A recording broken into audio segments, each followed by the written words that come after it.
Hello दोस्तों, welcome to connect to exam YouTube channel. जैसा कि आप लोगों का क्लास चल रहा है साइंस में हम फिजिक्स और बायोलॉजी लेके आप लोग की क्लास ले रहे हैं कंटिन्यू। आज आपकी बायोलॉजी क्लास हम लेंगे, जो कि बायोलॉजी क्लास में हम सेल बता रहे हैं। तो सेल क्या होता है, तो उसको बारे में आपकी दो क्लास हो गई है। तो सेल के बारे में आप लोग देखे होंगे पिछली क्लास में, तो हम बताए हैं सेल क्या होता है। जिस प्रकार घर को बनाने में ईंट और बालू का यूज होता है, उसी प्रकार शरीर को बनाने में हमारे हम लोग के शरीर या जितने भी पृथ्वी पर सजीव विराजमान है उस सब में सेल सेल से बने हैं। तो सेल क्या है? जीवन की आधारभूत संरचनात्मक इकाई है। सेल क्या है? जीवन की आधारभूत संरचनात्मक इकाई। संरचनात्मक इकाई मतलब यह एक पहली पहली कड़ी है। शरीर को बनाने की पहली कड़ी सेल ही होता है। तो सेल सेल पहला होता है। तो सेल सेल के अंदर जितने भी प्रोसेस होते हैं, सेल कैसे बनता है, सेल एक सेल से नया सेल कैसे बनता है, सेल कोई भी अगर पृथ्वी पर कोई भी जीव विराजमान है, किसी के अंदर शक्ति है, तो वो क्या करेगा कि वो खाना बनाएगा, एनर्जी पैदा करेगा, कुछ न कुछ वो फंक्शनिंग कार्य करता है। तो उन सब के बारे में हम पढ़ रहे हैं। तो सेल के बारे में बताया था कि जो सेल की सेल के सेल के अध्ययन को साइट मतलब सेल सेल स्टडी या सेल किसमें किया जाता है? साइटोलॉजी। अगर पूछा जाए कोशिका विज्ञान में स्टडी या सेल किसमें करते हैं? साइटोलॉजी। ये साइटोलॉजी ही हम आप लोग को बता रहे हैं किसमें होता है? साइटोलॉजी। साइटोलॉजी, कोशिका विज्ञान, कोशिका विज्ञान, इसे क्या कहते हैं? साइटोलॉजी। और कोशिका विज्ञान के जनक किसे कहा जाता है? रॉबर्ट हुक को। कोशिका विज्ञान क्योंकि उन्होंने प्रथम पहली बार मृत कोशिका की खोज की थी 1665 ईस्वी में। एग्जाम में क्वेश्चन बन सकता है पहली बार कोशिका की खोज किसने की? तो पहली बार कोशिका खोज रॉबर्ट हुक ने की 1605, लेकिन वो मृत कोशिका थी। उसके बाद लुवेन हाक नामक वैज्ञानिक एक जीवित कोशिका की खोज की। वह किसकी कोशिका थी? वो बैक्टीरिया की कोशिका थी। वह बैक्टीरिया की कोशिका थी।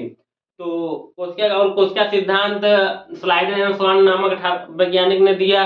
प्रत्येक जीव की मतलब प्रत्येक जीव की उत्पत्ति एक कोशिका से हुई है। मतलब एक जिसमें सजीव कोशिका उसकी इकाई है। और एक कोशिका से बने उसे एक कोशिकीय है, जिसे बहुकोशिका से बने उसे बहुकोशिकीय जीव कहते हैं। तो और कोशिकाओं के समूह को ऊतक कहते हैं। और सबसे छोटी कोशिका, सबसे बड़ी कोशिका आप लोग को बताएं सबसे छोटी कोशिका क्या है? सबसे छोटी कोशिका आप लोगों का माइकोप्लाज्मा है। सबसे बड़ी कोशिका संसार मतलब सबसे छोटी कोशिका माइकोप्लाज्मा, और संसार की सबसे बड़ी कोशिका शुतुरमुर्ग का अंडा होता है। और आप लोग को बताया ह्यूमन बॉडी में अगर पूछा जाए कि सबसे छोटी कोशिका क्या है, तो स्मॉलेस्ट सेल मतलब सबसे छोटी कोशिका आप लोगों का मेल गेमेट होता है, जो नर जननांग में होता है। और सबसे बड़ी कोशिका पूछा जाए लार्जेस्ट, तो फीमेल गेमेट होता है। सबसे लॉन्गेस्ट मतलब सबसे लंबी कोशिका कौन सी होती है? न्यूरॉन, जो मस्तिष्क में पाया जाता है। और आप लोग को बता दें डब्ल्यूबीसी और आरबीसी में, आरबीसी सबसे क्या होती है? सबसे छोटी कोशिका होती है डब्ल्यूबीसी। ब्लड में पूछा जाए ब्लड में कौन सबसे बड़ी और सबसे छोटी, तो आप लोग को उसका भी डब्ल्यूबीसी सबसे बड़ी कोशिका है, उसका आप लोग भी आंसर दे सकते हैं। उसके बाद जो जैसे जो सेल आया, तो सेल की उत्पत्ति हुई। तो सेल दो प्रकार के थे, एक प्रोकैरियोटिक एक यूकैरियोटिक। सेल कितने प्रकार के थे जो आप लोग को पिछली क्लास में हम बताए थे? एक प्रोकैरियोटिक थे, एक यूकैरियोटिक थे। प्रोकैरियोटिक का मतलब यह है प्रोकैरियोटिक का मतलब यह है कि एक यूकैरियोटिक यूकैरियोटिक प्रोकैरियोटिक का मतलब यह है सबसे पहले जो जीव आया वह प्रोकैरियोटिक आया। तो प्रोकैरियोटिक जब सबसे पहले जीव आया तो उसमें कोशिका थी, लेकिन केंद्रक की उत्पत्ति नहीं थी। जैसे ये मान लीजिए कोशिका है, ये सेल है, तो ये सेल है, तो सेल ये हो गया। सेल के अंदर एक केंद्रक रहता है, यहाँ डीएनए और आरएनए होता है। इसमें क्या होता है? डीएनए और आरएनए होता है। तो प्रोकैरियोटिक में था, मतलब प्रोकैरियोटिक में यही डीएनए नहीं था, ये प्रोकैरियोटिक था, ये केंद्रक नहीं था। प्रोकैरियोटिक में केंद्रक नहीं था। और यूकैरियोटिक में, तो इसका मतलब यह हुआ सबसे पहले जब जो सजीव मतलब जीव की सेल की उत्पत्ति हुई, मतलब कोई भी जीव की उत्पत्ति है जिसमें मतलब जीव है, तो पहले सेल आया। तो सेल में क्या है? केंद्रक विकसित नहीं थे। तो धीरे धीरे धीरे ये सबसे पुराने मतलब पुराने कहे जाते हैं, प्रोकैरियोटिक सबसे पुराने कहे जाते हैं। तब उसके बाद जब यूकैरियोटिक नया जब केंद्रक आ गया, जब केंद्रक विकसित हो गया मतलब इसमें केंद्रक विकसित नहीं हो पाया, ये बहुत पुराने कहलाते हैं प्रोकैरियोटिक। सबसे इनसे विभिन्न मतलब डिफरेंस बोला जाए, मेन अंतर क्या है, इसमें केंद्रक नहीं पाया जाता, इसमें केंद्रक, यूकैरियोटिक में क्या होता है केंद्रक पाया जाता है, इसमें क्या होता है न्यूक्लियस मतलब केंद्रक नहीं पाया जाता है, न्यूक्लियस केंद्रक अब्सेंट होता है, इसे बोल सकते हैं अब्सेंट। उसमें क्या होता है प्रेजेंट होता है, इसमें क्या होता है प्रेजेंट होता है। जब इसमें न्यूक्लियस अब्सेंट है, इसमें प्रेजेंट है, तो पहला अंतर यही है आप लोगों का। सबसे पहला मतलब पूछा जाए मेन डिफरेंस क्या है, न्यूक्लियस ही होता है। और न्यूक्लियस के ठीक बाहर एक ऐसे ऐसे ऐसे ऐसे ऐसे ऐसे एक केंद्रक एक आउट गोलाकार पाया जाता है, उसे सेल न्यूक्लियस मेम्ब्रेन बोलते हैं, कोशिका झिल्ली, उसे क्या कहते हैं कोशिका झिल्ली बोलते हैं, न्यूक्लियर मेम्ब्रेन, न्यूक्लियर मेम्ब्रेन। इसमें क्या होता है, इसमें एब्सेंट होता है, जब न्यूक्लियस ही नहीं पाया जाएगा तब केंद्रक का इसमें एब्सेंट होता है, इसमें क्या होता है इसमें प्रेजेंट होता है, इसमें प्रेजेंट होता है। तो ये जब केंद्रक नहीं पाया तो केंद्रक मेम्ब्रेन कहाँ से पाया जाएगा, मतलब केंद्रक झिल्ली कहाँ से पाया जाएगी। और इसमें आप लोग को प्रोकैरियोटिक में बताया थे, इसमें क्या होता है प्रोकैरियोटिक में क्या होता है कि इसमें कौन कौन से जीव आते हैं, मतलब कौन कौन से जानवर आते हैं, इसमें बैक्टीरिया आता है, जितने भी बैक्टीरिया होते हैं ये सब प्रोकैरियोट, क्योंकि बैक्टीरिया में क्या होता है केंद्रक उपस्थित नहीं होता है। और पूछा जाए कि ये जो बाहर की दीवार को क्या करते हैं, सेलोवाल कहते हैं, सेलोवाल दोनों में प्रेजेंट होता है, तो सेलोवाल दोनों में प्रेजेंट होता है। और इसके उदाहरण क्या है, इसके उदाहरण प्लांट है, एनिमल है, एल्गी है और फंगी है, जिसमें मतलब केंद्रक होता है। जिसमें केंद्रक हो जाए आपको एग्जाम में क्वेश्चन बनेगा, मतलब प्रोकैरियोटिक और यूकैरियोटिक में डिफरेंस क्या है और इसमें कौन से जानवर। इसमें देखिए जो सेलवाल होता है, इसमें जो सेलवाल होता है सेल के चारों तरफ एक दीवार होता है, जिस प्रकार घर के चारों तरफ एक दीवार होता है उसी प्रकार सेल के चारों तरफ दीवार होता है, उसे सेलवाल कहते हैं। कोशिका भित्ति, तो वो क्या काम करता है, कोशिका की मतलब रक्षा करता है, यह एक मृत भाग होता है, यह एक क्या होता है मृत भाग। तो यही जो सेलवाल होता है, तो इसमें क्या होता है प्रेजेंट होता है, इसमें भी प्रेजेंट होता है सेलवाल, इसमें क्या होता है प्रेजेंट होता है और इसमें भी प्रेजेंट होता है, इसमें भी प्रेजेंट होता है। और सेलवाल सब में पाया जाता है। और लेकिन एनिमल में सेलवाल अब्सेंट होता है, जो एनिमल जो हम लोग एनिमल हैं, हम लोग में अब्सेंट होता है, जो सेलवाल होता है वह अब्सेंट होता है। सबसे बड़ा अंतर यह है हम लोग का, एग्जाम में क्वेश्चन पूछेगा वह कौन सा जानवर है जिसमें सेलवाल मतलब अब्सेंट होता है, तो आप लोग उसे आसानी से बता सकते हैं कि जो सेलवाल होता है एनिमल होता है उसमें। आप लोग ध्यान दीजिएगा, जो सेलवाल होता है, सेलवाल क्या होता है अब्सेंट होता है, किसमें अब्सेंट होता है, सेलवाल अब्सेंट नहीं प्रेजेंट होता है, दोनों में सेलवाल प्रेजेंट होता है। और इसमें आप लोग को क्या डिफरेंस हम बताए थे। और हाँ, जेनेटिक मटेरियल क्या होता है, जेनेटिक मटेरियल जिस प्रकार हम लोग के जेनेटिक मटेरियल होता है आनुवंशिकी पदार्थ, जेनेटिक मटेरियल आनुवंशिकी पदार्थ, जो डीएनए होता है, जो डीएनए होता है प्रोकैरियोटिक का जो डीएनए होता है, देखिए प्रोकैरियोटिक में डीएनए जैसे एक सेल हो गया ना, जो प्रोकैरियोटिक का डीएनए होता है, जो डीएनए होता है इसमें सेल के से बाहर चारों तरफ ना रहते हैं, सेल के बाहर तरफ चारों रहते हैं, लेकिन जो यूकैरियोटिक का डीएनए होता है, देख लीजिए डीएनए ऐसे होगा, ये केंद्रक के अंदर होता है। जब ये केंद्रक के अंदर होता है तो ये केंद्रक क्या होता है, ये सुरक्षा प्रदान करती है, जो जो केंद्रक होती है ऐसे होता है, ये मतलब कि इस पे ऐसे पाया जाता है। तो ये क्या होता है कि ये केंद्रक के अंदर होता है, केंद्रक रहता नहीं तो सेल के मतलब अंदर रहता है, तो ये असुरक्षित होता है। जो डीएनए होता है इसमें असुरक्षित होता है, इसमें क्या होता है सुरक्षित मतलब प्रोटेक्शन युक्त रहता है। हम लोगों में पाया जाता है जो जेनेटिक मटेरियल हम लोग में क्या होता है सुरक्षित रहता है। और आप लोग क्या बताए थे, इसमें हिस्टोन नामक प्रोटीन पाया जाता है और इसमें हिस्टोन नामक प्रोटीन नहीं पाया जाता है, इसमें हिस्टोन नामक प्रोटीन नहीं पाया जाता है, इसमें अब्सेंट होता है। और इसमें क्या होता है प्रेजेंट होता है, हिस्टोन नामक प्रोटीन जो डीएनए होता है उसमें हिस्टोन नामक प्रोटीन पाया जाता है। और आप लोग को बता दीजिए क्या होता है, एक धागे आकार का होता है ये सिंग, और इसको क्या बोलते हैं, देखिए आप लोग मतलब क्या कर रहे हैं, या सिंगल, जैसे जो हम लोग का डीएनए होता है, हम लोग का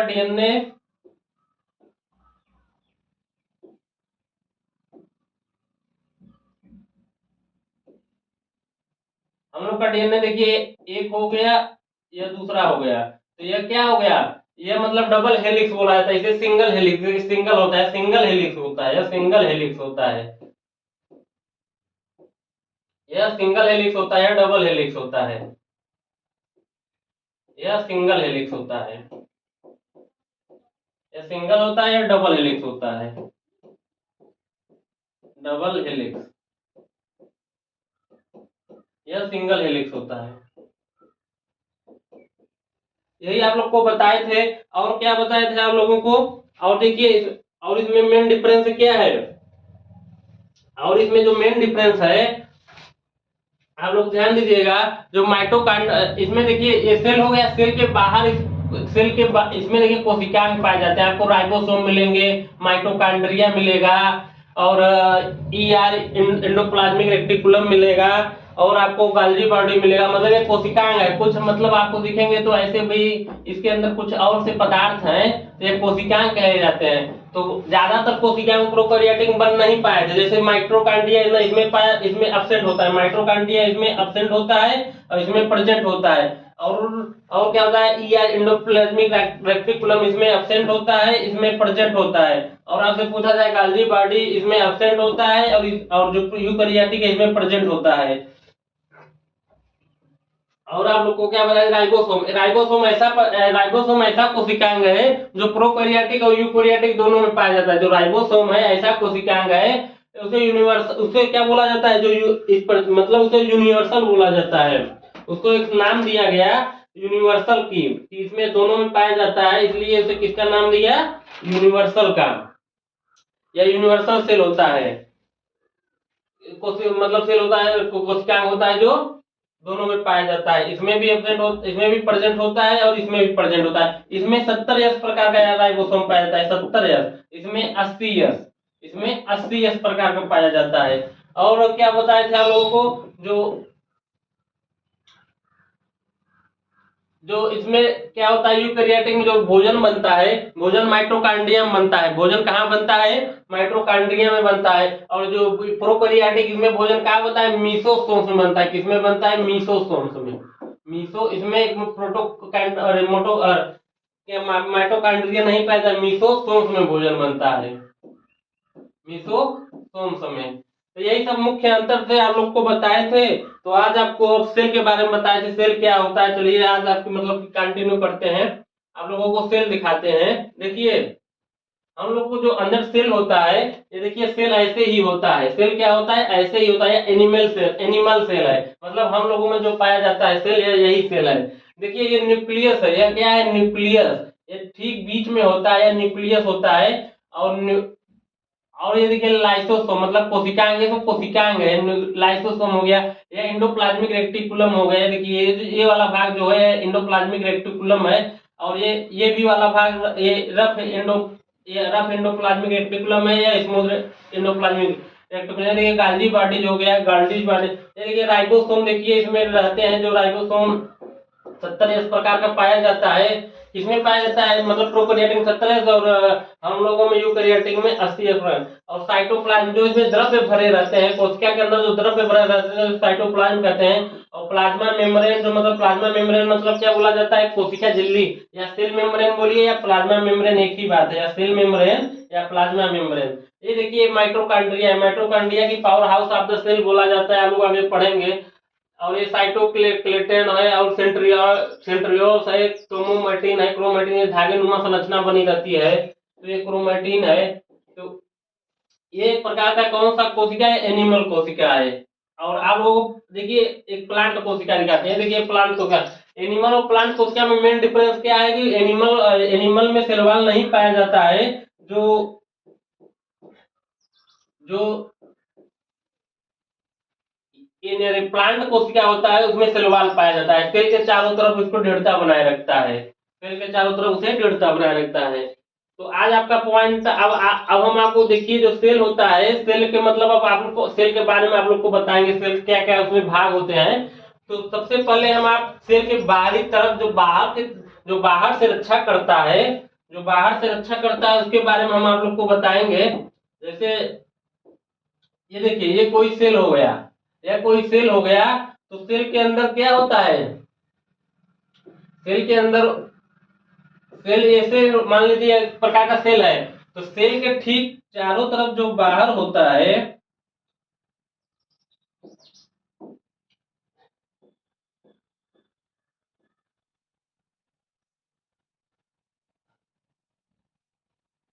ये ध्यान दीजिएगा। ये देखिए सेल हो गया, इस सेल के अंदर एक केंद्रक मान लेते हैं, केंद्रक है, यह केंद्रक है। ये क्या है केंद्रक, आप लोग ध्यान दीजिएगा। जो ये देखिए सेल, ये सेल वाल बोला जाता है, इसे क्या बोला जाता है, सेल वाल, सेल वाल, इसे क्या बोला जाता है, सेल वाल। और ये अंदर वाले भाग को क्या बोला जाता है, सेल मेम्ब्रेन, इसे बोला जाता है सेल मेम्ब्रेन, इसे क्या बोला जाता है, सेल मेम्ब्रेन। इसे बोला जाता है, मतलब अगर हिंदी में कहेंगे तो कोशिका झिल्ली, कोशिका झिल्ली,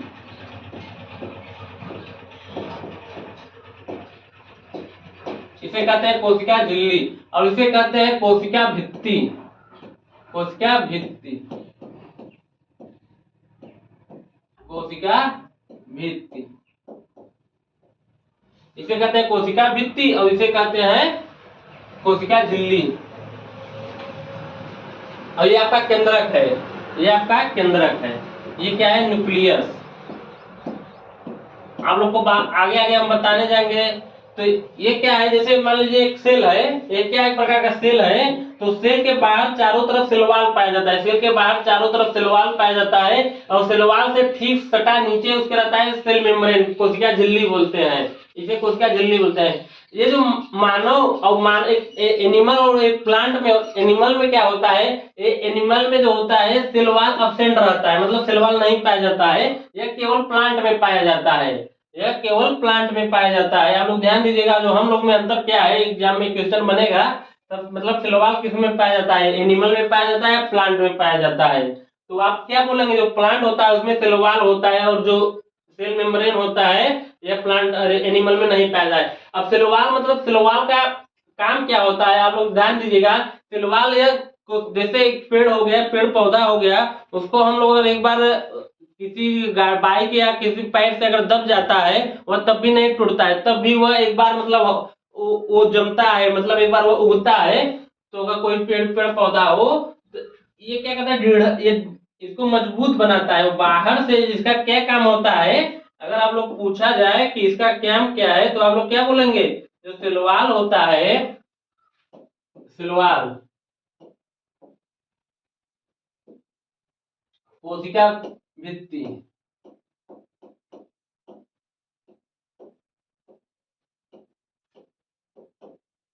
कोशिका भित्ति। आप लोग ध्यान दीजिएगा, मान लीजिए सिलवाल है, अगर पूछा जाए पादप कोशिका सबसे आउटर लेयर क्या बोला जाता है, इसे सबसे आउटर लेयर बोलते हैं, इसे सबसे क्या बोलते हैं, आउटर लेयर। बाहरी कोशिका, आउटर लेयर, आउटर लेयर, इसे क्या बोलते हैं, आउटर लेयर। ये क्या मतलब ये पादप कोशिका का सबसे आउटर लेयर, बाहरी भाग होता है, सबसे बाहरी भाग होता है। और दूसरा अगर आपसे पूछा जाए कि ये क्या होता है, यह सेल को क्या करता है, आकृति का देने का कार्य, सेल को क्या करता है, आकृति, यह सेल को क्या बोलता करता है, आकृति, आकार और साथ साथ सुरक्षा प्रदान करता है। यह सेल को क्या करता है, आकृति, आकार और सुरक्षा प्रदान करता है। यह सेल को क्या करता है, आकृति, आकार और सुरक्षा प्रदान, मतलब प्रोटेक्शन, यह प्रोटेक्शन देने का कार्य करता है। और यह एक पारगम्य झिल्ली होता है, यह क्या होता है, पारगम्य झिल्ली होता है। कौन सा झिल्ली, पारगम्य, ये कौन सा झिल्ली होता है, पारगम। पारगम का मतलब यह हुआ इसमें कोई भी पदार्थ आ जा सकता है, बाहर आ जा सकता है, मतलब सेल होगा, सेल के अंदर कोई भी इसमें प्रोटीन युक्त तो कुछ भी सामान जाएगा इसको बनाने के लिए, इसमें बाहर आ जा सकता है। और इसकी खोज रॉबर्ट हुक नामक वैज्ञानिक ने की थी। इसकी खोज रॉबर्ट हुक नामक वैज्ञानिक ने की थी। इसकी खोज रॉबर्ट हुक नामक वैज्ञानिक ने की थी। अगर आपसे पूछा जाए कि इसकी खोज किसने की थी? रॉबर्ट हुक नामक वैज्ञानिक। यह सबसे उसका विधि किसमें पाया जाता है? प्लांट में पाया जाता है। ज्यादातर उदाहरण मिलेगा प्लांट में। और ये क्या सबसे तो आउटर लेयर होता है, सेल को आकृति आकार और सुरक्षा प्रदान करता है। यह पारगम्य झिल्ली होता है। यह परमिएबल, इसे क्या बोलते हैं? परमिएबल, अगर इंग्लिश में बोला जाए परमिएबल, इसे क्या बोलते हैं? परमिएबल। परमिएबल, इसे क्या बोलते हैं? परमिएबल, पारगम्य झिल्ली होता है। इसकी खोज रॉबर्ट हुक नामक वैज्ञानिक की थी। अब देखिए इस आगे देखिए कौन कौन से पाया जाता है, कौन कौन से। पहला पाया जाता है प्लांट में। प्लांट क्या होता है? पादप होता है। पादप का जो सिलवाल होता है, पूछा जाए जो सिलवाल होता है किसका बना होता है? यह पादप का सिलवाल सेलुलोज, आप लोग को पिछली क्लास में बताए थे, और हेमी सेलुलोज का बना होता है। हेमी सेलुलोज, यह एक प्रकार का कार्बोहाइड्रेट होता है। यह एक प्रकार का क्या होता है? कार्बोहाइड्रेट। कार्बोहाइड्रेट होता है एक प्रकार का, एक प्रकार का कार्बनिक, मतलब कार्बनिक पदार्थ में कार्बन पाया जाता है। और इसे शर्करा भी बोलते हैं, शुगर भी होता है। यह क्या होता है? शुगर भी होता है। प्लांट में क्या है? सेलुलोज और हेमी सेलुलोज का जो वासलवाल होता है बना रहता है। यह कार्बोहाइड्रेट शुगर का बना, शुगर का होता है। और एक बात यह है, जो सेलुलोज होता है, अगर पूछा जाए, अगर एग्जाम में इसका एक क्वेश्चन बनेगा, जो मानव है, मानव शरीर में, मानव कोशिका में या मानव शरीर में सेलुलोज का पाचन नहीं होता है। जो मानव शरीर होता है वह सेलुलोज का पाचन नहीं करता है। अगर आपसे पूछा जाए फंगी का सेलवाल किसका है? फंगी का सेलवाल किसका बना है? काइटिन का। किसका? काइटिन। इसे क्या बोलते हैं? काइटिन। और अगर पूछा जाए एल्गी का सेलवाल किसका बना रहता है? एल्गी का सेलवाल आप लोग ध्यान दीजिएगा, यह सेलुलोज प्लस कैल्शियम कार्बोनेट और किसका बना रहता है? और ग्लैक्टोज और मिनरल, खनिज पदार्थ।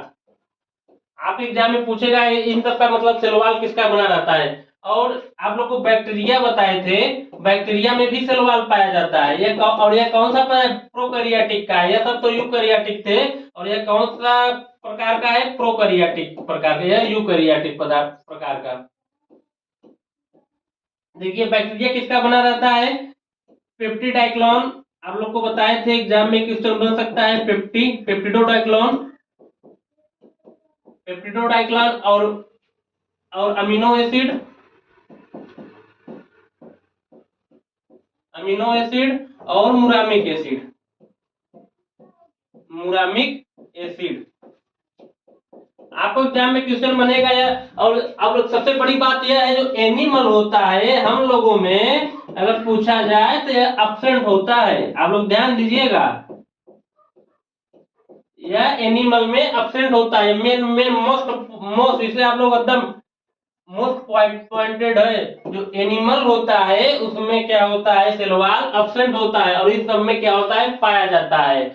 और ये जो कार्बो सबसे पूछा है, प्लांट का सेलुलोज पूछा जा सकता है एग्जाम में, किसका बनता है? सेलुलोज, हेमी सेलुलोज, एक कार्बोहाइड्रेट होता है। जो मानव शरीर है वह सेलुलोज का पाचन नहीं करता है। जो मानव शरीर है वह सेलुलोज का पाचन नहीं करता है। आप लोग एग्जाम में क्वेश्चन बनेगा, जो मानव शरीर होता है सेलुलोज का पाचन नहीं करता है। और यह जो सेलुलोज होता है, यह प्लांट का डेड पार्ट होता है। प्लांट का क्या होता है? डेड पार्ट, मृत भाग होता है। जो सेलुलोज होता है प्लांट का क्या होता है? मृत भाग होता है, मृत भाग, डेड पार्ट बोलते हैं। जो आप लोग देखेंगे पेड़ के चारों तरफ जो कड़ा नुमा रहता है, यही सेलवाल का ही एक एक सेल वॉल का ही वो भाग है, वो बाहर का आप लोग पेड़ देखेंगे वो एक डेड पार्ट बोला जाता है, डेड पार्ट बोला जाता है। यह कार्बोहाइड्रेट होता है, किसका होता है, कार्बोहाइड्रेट, शुगर शर्करा का बना होता है। और फंगी में काइटिन बना होता है, एल्गी में सेलुलोज और कैल्शियम कार्बोक्सिलेज, गैलेक्टोज और प्लस मिनरल का बना होता है। बैक्टीरिया पेप्टिडोडाइक्लोन, अमीनो एसिड और मुरामिक एसिड का बना होता है। जो एनिमल होता है इसमें सेल वॉल क्या होता है, अब्सेंट होता है। जो सेल वॉल होता है यह अब्सेंट होता है, कोशिका भित्ति। तो यही आप लोग का सेल वॉल था। तो आप लोग को सेल वॉल समझ में आ गया होगा। और इसकी खोज किसने की थी, रॉबर्ट हुक नामक वैज्ञानिक ने की थी। इसकी खोज किसने की थी, रॉबर्ट हुक नामक वैज्ञानिक ने की थी। यही हम आप लोग को बताए हैं, आप लोग ध्यान दीजिएगा। देखिए जो कोशिका संरचना है, कोशिका संरचना, एक देखिए कोशिका संरचना है। कोशिका संरचना, कोशिका निर्माण विभिन्न घटकों से होता है जिन्हें कोशिकाएं कहते हैं। जो कोशिका के अंदर, जैसे एक घर हो गया, घर में हम, घर में क्या होता है, घर के चारों तरफ दीवार होता है, उसमें जितने व्यक्ति हैं घर वाले बोले जाते हैं। क्या बोलाते हैं, घर के अंदर जो रह रहे हैं वो घर वाले मतलब बोले जाते हैं, घर के अंदर रह रहे हैं। उसी प्रकार कोशिका के अंदर जितने भी उसमें पदार्थ, जैसे केंद्रक हो गया, अभी माइटोकॉन्ड्रिया हो गया, गाल्जी काय हो गया, एंडोप्लाज्मिक रेटिकुलम हो गया, गुणसूत्र हो गया, क्रोमोसोम्स हो गया, यह सब क्या है, कोशिकांग है, इसके अंग है। जैसे शरीर में हमारा ये सब क्या है, हमारे शरीर का भाग है ना, एक एक आंख हो गया, कान हो गया, अगर एक एक भाग लेंगे तो अंग बोला जाता है। शरीर का ये क्या है, अंग है। इसी प्रकार कोशिकांग का भी अंग होता है। और जीवों को सभी प्रकार के कोशिकाओं में एक ही प्रकार के कोशिकांग पाए जाते हैं। और जो कोशिका होता है, जितने भी जीव, जो जीवित लिविंग लिविंग लिविंग मतलब जानवर है, कुछ कोई भी अगर लिविंग पार्टिकल है, उसमें क्या होता है, एक ही प्रकार का कोशिका पाए, कोई विभिन्न प्रकार का, जैसे जो कोशिका हम लोगों में है वही कोशिका पेड़ पौधों में है, वही कोशिका बैक्टीरिया में भी है, वही कोशिका क्या होता है, बैक्टीरिया भी होता है। और वही फंगी में होता है, वही एल्गी में होता है, वही मछली में होता है। मतलब एक ही कोशिका सब में, लेकिन कुछ डिफरेंस होता है। जैसे हम लोगों में सेलुलोज का पाचन नहीं होता है, जो एनिमल प्लांट है उसमें सेलुलोज का पाचन नहीं होता है।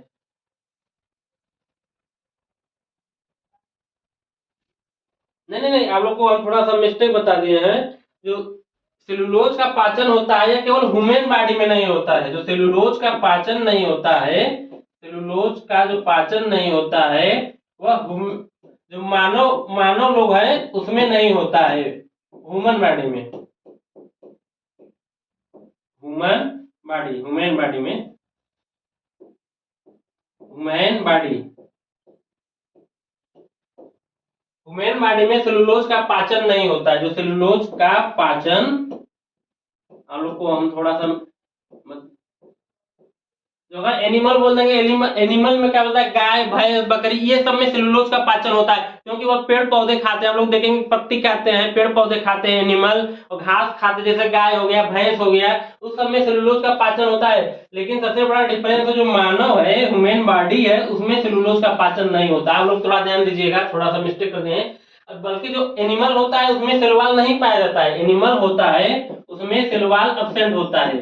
जो एनिमल होता है उसमें सेलवाल अब्सेंट होता है, सेलवाल अब्सेंट होता है। इसमें क्या होता है, सेलवाल अब्सेंट होता है,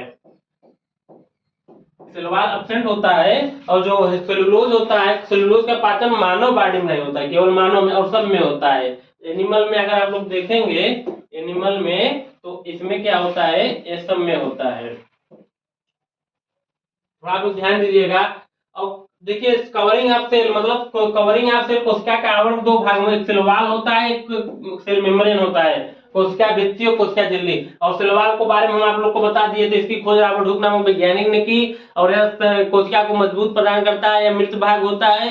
प्लांट प्लांट में कौन कौन से पदार्थ का बना होता है, सेलुलर प्लांट में सेलुलोज, हेमिसेलुलोज, एल्गी में क्या होता है, सेलुलोज, कैल्शियम कार्बोनेट, गैलेक्टोज और मिनरल का बना होता है। फंगी में काइटिन बना होता है।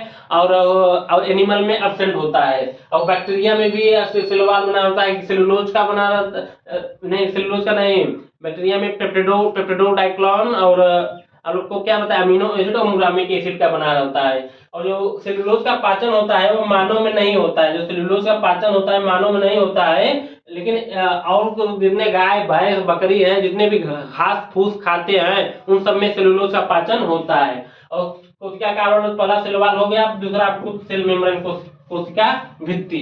आप लोगों को कोशिका की भित्ति के बारे में बताते हैं, क्या होता है कोशिका भित्ति। देखिए आप लोग को भी हम बताए थे, ये सेल के चारों ओर होता है कोशिका सिलवाल होता है, सेल के जो अंदर होता है या सेल मेम्ब्रेन बोलते हैं, इसे कोशिका झिल्ली बोलते हैं। अब इसका कार्य देखिए, इसका क्या कार्य होता है,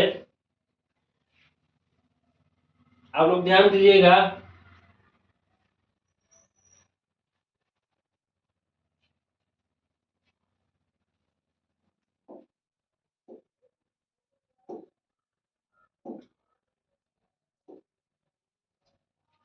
आप लोग ध्यान दीजिए, ये जो अंदर का ये वाला जो भाग होता है, ये वाला यही सेलवाल होता है, यही क्या सेलवाल नहीं, सेल मेम्ब्रेन होता है, ये कोशिका झिल्ली का भाग होता है। क्या होता है? कोशिका झिल्ली।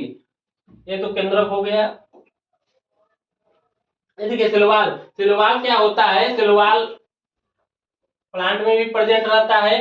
सिलवाल हो गया, सिलवाल सिलवाल क्या होता है, देखिए प्लांट में प्रेजेंट होता है, या सेलुलोज हेमी सेलुलोज की बनी होती है, या मृत भाग होता है, धरती सबसे ज्यादा शर्करा युक्त होता है, और ये ह्यूमन बॉडी में सेलुलोज का पाचन नहीं होता है, हेमी बॉडी में ह्यूमन बॉडी में सेलुलोज का पाचन नहीं होता है। और बैक्टीरिया में देखिए प्रेजेंट होता है, फंगी में प्रेजेंट होता है, एल्गे में प्रेजेंट होता है, एनिमल में एब्सेंट होता है। ये आप लोग को पता है, पेप्टोडाइक्लोन अमीनो एसिड, मुरामिक एसिड, काइटिन, और फिर शैवाल में देखिए सेलुलोज, कैल्शियम कार्बोनेट, गैलेक्टोज और अमीनो एसिड। अब आइए सेल मेम्ब्रेन से कोशिका झिल्ली। कोशिका झिल्ली को क्या कहते हैं? सेल मेम्ब्रेन भी बोलते हैं, प्लाज्मा मेम्ब्रेन भी बोलते हैं, और प्लाज्मा लेमा भी बोलते हैं। देखिए सभी प्रकार की कोशिका में यह सेल पाया जाता है, यह सभी प्रकार की कोशिकाओं में यह पाया जाता है। और इसकी देखिए, इसकी इसकी संरचना, स्ट्रक्चर, फ्लूइड मोजाइक नामक, फ्लूइड मोजाइक मॉडल कहते हैं, देने वाले सिंगर एंड निकोलसन थे। फ्लूइड मोजाइक मॉडल ये क्या होता है? सेल मेम्ब्रेन क्या होता है? यह शरीर के अंदर होता है, यह दोहरी लेयर का होता है। आप लोग को दिखाते हैं क्या होता है। ये देखिए, ये देखिए जो सिलवाल है, सेल मेम्ब्रेन है, ये देखिए एक ब्रेड का आकार का होता है, ये ब्रेड जैसे ब्रेड को रहता है जो पार्ट होता है, ये देखिए दोहरी लेयर का होता है। ये क्या होता है? दोहरी लेयर का होता है। तो इसमें इसको समझने के लिए फ्लूइड मोजाइक मॉडल दिया गया। सिंगर एंड निकोलसन नामक वैज्ञानिक, जो दो वैज्ञानिक है, सिंगर एंड निकोलसन नामक वैज्ञानिक ने फ्लूइड मोजाइक मॉडल दिया। ये देखिए फ्लूइड मोजाइक मॉडल है। ये क्या है? Fluid Mosaic model. Fluid Mosaic model किसने दिया? सिंगर एंड निकोलसन ने। सिंगर एंड निकोलसन नामक वैज्ञानिक ने फ्लूइड मोजाइक मॉडल दिया। और इसकी खोज करने वाले क्रैमर और नगेली नामक दो वैज्ञानिक थे।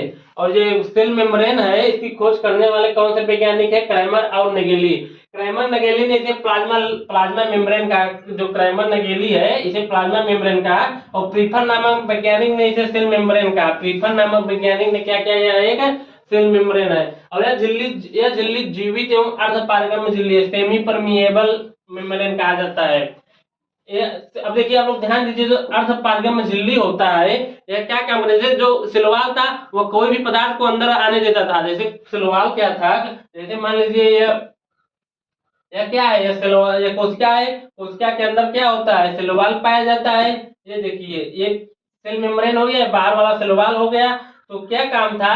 या कोई भी पदार्थ को बाहर अंदर आने देता था, सिलवाल कोई भी पदार्थ अंदर आए, तो जो सेल मेम्ब्रेन होता है यह अर्ध पारगम्य झिल्ली होता है। या मतलब कुछ निश्चित, या चयन का काम, कुछ निश्चित ही मटेरियल को आने और बाहर जाने देता है। कुछ पदार्थ इसके अंदर आएंगे और कुछ पदार्थ इसके बाहर जाएंगे। जैसे बैक्टीरिया को ये ग्रहण नहीं करेगा, मतलब कुछ जो इसको जरूरत है, जैसे सब, अब जैसे घर में बहुत कुछ सामान बाहर बिक रहा है, कुछ भी हो रहा है, तो जो घर की जरूरत है आप वही लेके आएंगे ना, सब तो नहीं ढो के लाएंगे। इसी प्रकार जो सेल मेम्ब्रेन होता है, यह चयनात्मक झिल्ली बोला जाता है। चयनात्मक झिल्ली, यह क्या होता है? चयनात्मक झिल्ली आने जाने वाले सामान की क्या करता है? यह जांच करके तभी भेजता है। यह चयनात्मक क्या होता है? चयनात्मक झिल्ली होता है। यह एक प्रकार का सेलेक्टिव, इसको सेलेक्टिव मेम्ब्रेन भी बोल सकते हैं। जो पदार्थ आपको जरूरत का है वही पदार्थ को अंदर आने देगा, और जो पदार्थ बाहर जाने का जरूरत है वही पदार्थ को बाहर यह जाने देगा। यही आपका क्या है? सेल मेम्ब्रेन है। यही आपका क्या है? Cell membrane. आपको बताया है, देखिए यह क्या होता है? अर्ध पारगम झिल्ली होता है। यह सेलेक्टिव पार्टिकल, मतलब यह अंदर बाहर कोई भी पदार्थ क्या होता है? अंदर बाहर नहीं जा, कुछ चयनात्मक पदार्थ ही अंदर बाहर जा सकते हैं। जो हमारी बॉडी को जरूरत है वही पदार्थ ही अंदर जाएगा। और यह इलेक्ट्रॉन सूक्ष्मदर्शी देखने में दोहरी संरचना होती है। आप लोग को दिखाएं तो दोहरी संरचना देखिए, यही है दोहरी संरचना। अगर आप सूक्ष्मदर्शी से देखेंगे ये क्या है, एक दोहरी संरचना होती है, ये देखिए। और आप लोग ध्यान दीजिए, इसमें फास्फोलिपिड नामक, देखिए ये जो बीच में भाग होता है फास्फोलिपिड पाया जाता है। अगर पूछा जाए इस सेल मेम्ब्रेन में कौन सा भाग क्या पाया जाए, फास्फोलिपिड पाया जाता है सेल मेम्ब्रेन में, फास्फोलिपिड। फास्फोलिपिड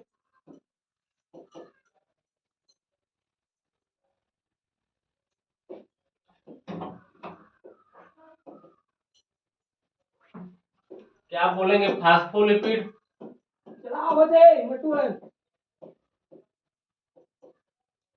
फास्फोलिपिड और प्रोटीन क्या पाया जाता है, प्रोटीन और प्लस फैट पाया जाता है। क्या पाया जाता है, फैट। आप लोग ध्यान दीजिए, फास्फोलिपिड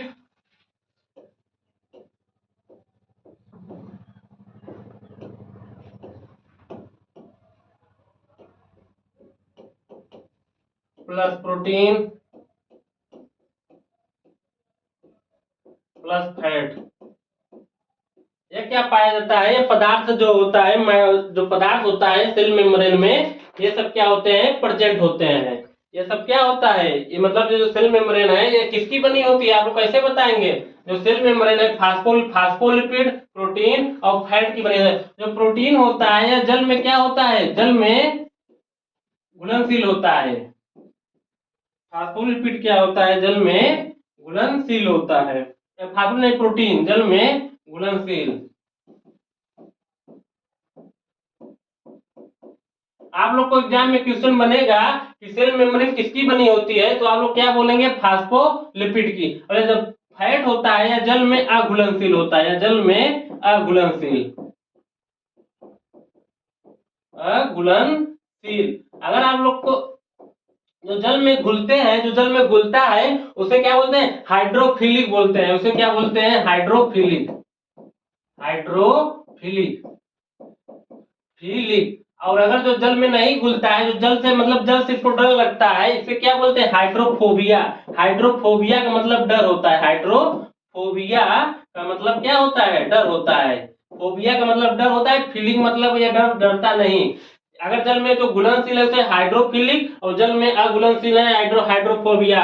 और यह क्या होता है, जो जल में घुलता है उसको एक और नाम देते हैं, इसे पोलर बोलते हैं। इसे क्या बोलते हैं, पोलर मतलब ध्रुवीय। इसे क्या बोलते हैं, ध्रुवी बोलते हैं। इसे क्या बोलते हैं, नॉन पोलर। क्या बोलते हैं, अनपोलर भी आप इसे क्या बोल सकते हैं, नॉन पोलर। इसे क्या बोल सकते हैं, नॉन पोलर, अध्रुवी। जो अगर पूछा जाए सेल मेम्ब्रेन किसकी बनी है, सेल मेम्ब्रेन कोशिका झिल्ली किसकी बनी होती है, फास्फोलिपिड, प्रोटीन और फैट की बनी होती है। ज्यादातर क्वेश्चन में फास्फोलिपिड ही आता है, और ज्यादातर मात्रा फास्फोलिपिड ही पाया जाता है। और जो जो प्रोटीन होता है जल में घुलनशील होता है, इसे हाइड्रोफिलिक बोलते हैं, या पोलर होता है। जो जल में अघुलनशील होता है इसे हाइड्रोफिलिक फोबिया बोलते हैं, और नॉन पोलर होता है। आप लोग को दिखाते हैं जो हाइड्रोफिलिक है, फास्फोलिपिड है, देखो बीच वाले भाग में हाइड्रोफिलिक होता है, हाइड्रोफोल हाइड्रो फास्फोलिपिड क्या होता है, फास्फोलिपिड होता है। तो आप लोग क्या बोलेंगे, जो सेल मेम्ब्रेन किसकी बनी होती है, फास्फोलिपिड की।